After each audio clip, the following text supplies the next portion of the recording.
Para saudara dan saudari yang Tuhan cintai, selamat pagi dan selamat bertemu lagi dalam renungan harian dari Paroki Santo Petrus dan Paulus Argapura, edisi hari Selasa tanggal 11 Januari 2022. Mengawali hari yang baru ini, kita hendak mendengar dan merenungkan sabda Tuhan. Marilah sebelum kita mendengar dan merenungkan sabda Tuhan, kita berdoa. Dalam nama Bapa dan Putra dan Roh Kudus. Amin. Allah Bapa Maha Pengasih, berkenanlah memperhatikan kami serta mengutus Roh-Mu mendatangi kami.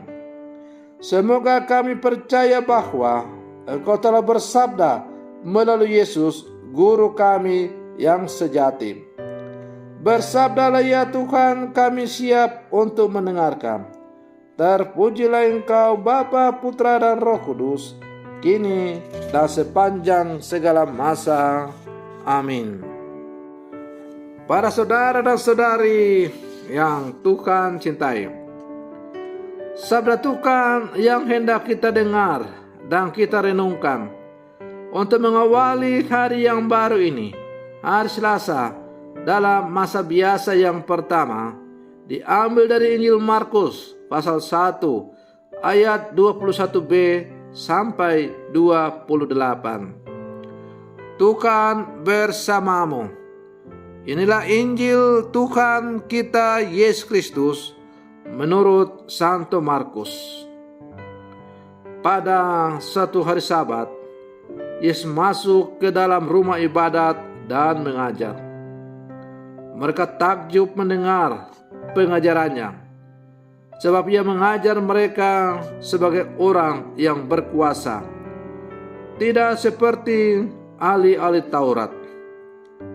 Pada waktu itu, di dalam rumah ibadat itu, ada seorang yang kerasukan roh jahat. Orang itu berteriak, "Apa urusanmu dengan kami, hai Yesus orang Nazaret? Engkau datang hendak membinasakan kami. Aku tahu siapa engkau, yang kudus dari Allah." Tetapi Yesus menghardiknya, katanya, "Diam, keluarlah daripadanya." Roh jahat itu menggoncang-goncang orang itu, dan sambil menjerit dengan suara nyaring, ia keluar daripadanya.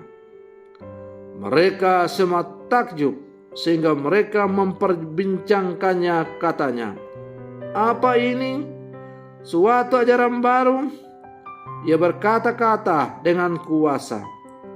Roh-roh jahat pun diperintahnya, dan mereka taat kepadanya. Lalu tersebarlah dengan cepat kabar tentang dia ke segala penjuru di seluruh Galilea. Demikianlah sabda Tuhan. Para saudara dan saudari yang Tuhan cintai, manusia adalah makhluk yang terbatas. Keterbatasan tersebut membuatnya takut dan kerap mudah putus asa dalam menjalani hidup. Namun demikian, Tuhan menyatakan dirinya kepada manusia dengan maksud bahwa kuasanya selalu menyertai manusia. Yesus turun ke dunia menjadi manusia yang lahir di kandang domba, bahkan dia mengambil rupa seorang hamba. Ia memberikan contoh kerendahan hati. Ia harus mengalami penderitaan dan menjalaninya dengan penuh kesabaran. Kehadirannya membuat kita berharga dan mengembalikan nilai luhur kita yang dirusak oleh dosa. Sebagai orang yang telah diselamatkan melalui penderitaan Yesus, sebenarnya kita diberi kemampuan untuk memaknai hidup dalam penderitaan. Sehingga apapun yang terjadi, kita tidak pernah menghadapinya sendirian, tetapi selalu bersama-sama dengan Yesus. Para saudara dan saudari yang Tuhan cintai, penyertaan Yesus itu tampak pula dalam kisah seorang yang mengalami kerasukan roh jahat yang kemudian disembuhkan oleh Yesus, sebagaimana kita dengar dalam bacaan Injil yang baru saja kita dengar. Yesus mengajar dengan penuh kuasa di rumah ibadat, sehingga mereka takjub mendengar pengajarannya itu. Ketika itu ada seorang yang kerasukan roh jahat. Mereka pun semakin takjub pada saat menyaksikan bahwa roh jahat taat pada perkataannya. Yesus menghardiknya, katanya, "Diam, keluarlah daripadanya." Roh jahat itu pun ketakutan dan menggoncang-goncang orang itu sambil menjerit dengan suara nyaring. Ia keluar daripadanya. Kisah ini menggambarkan bahwa kuasa roh jahat itu sangat kecil dibandingkan dengan kuasa Yesus. Kuasa kegelapan itu sama sekali tidak ada artinya dibandingkan dengan kuasa Yesus. Karena itu, bagi orang beriman, seharusnya tidak ada hal yang patut ditakutkan selain Tuhan itu sendiri. Para saudara dan saudari yang Tuhan cintai, sebagai murid-murid Yesus yang hidup di zaman sekarang, kita diajak untuk selalu tidak pernah boleh takut dalam menjalani kehidupan kita bersama dengan Yesus. Apapun tantangan hambatan yang kita alami dalam hidup kita, pasti tidak kita hadapi sendiri, tetapi Yesus selalu hadir bersama dengan kita, berjalan bersama dengan kita untuk memberikan kekuatan agar kita mampu untuk mengatasi, menjalani segala tantangan hambatan atau masalah atau apapun yang kita gulati dalam kehidupan ini. Contoh mujizat yang dilakukan oleh Yesus terhadap orang yang kerasukan roh jahat dalam bacaan Injil tadi menggambarkan kepada kita atau menyampaikan pesan kepada kita bahwa Yesus tidak pernah meninggalkan umatnya.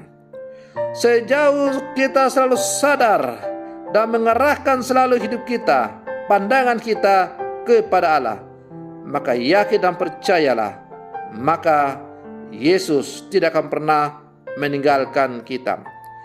Kalaupun kita tidak mengarahkan pandangan kepada dia, tapi Yesus juga tetap berjalan bersama dengan kita. Yesus adalah sahabat yang selalu menyedirkan seperjalanan kita dalam menjalani kehidupan kita. Karena itu, para saudara dan saudari yang terkasih, sebagai murid Yesus yang hidup zaman sekarang, mari kita selalu menanamkan kesadaran dalam hati kita bahwa kita yakin dan percaya Tuhan tidak pernah meninggalkan kita. Tuhan tidak pernah membiarkan kita berjalan seorang diri, tapi Ia selalu berjalan bersama dengan kita. Maka apapun tantangan, apapun rintangan yang kita hadapi dalam hidup ini, kita tidak perlu takut karena Tuhan selalu menyertai kita. Semoga perlindungan saya ini semakin menyadarkan kita semua bahwa Tuhan tidak pernah meninggalkan orang-orang yang selalu menaruh pengharapan kepadanya. Selamat pagi, Tuhan Yesus memberkati.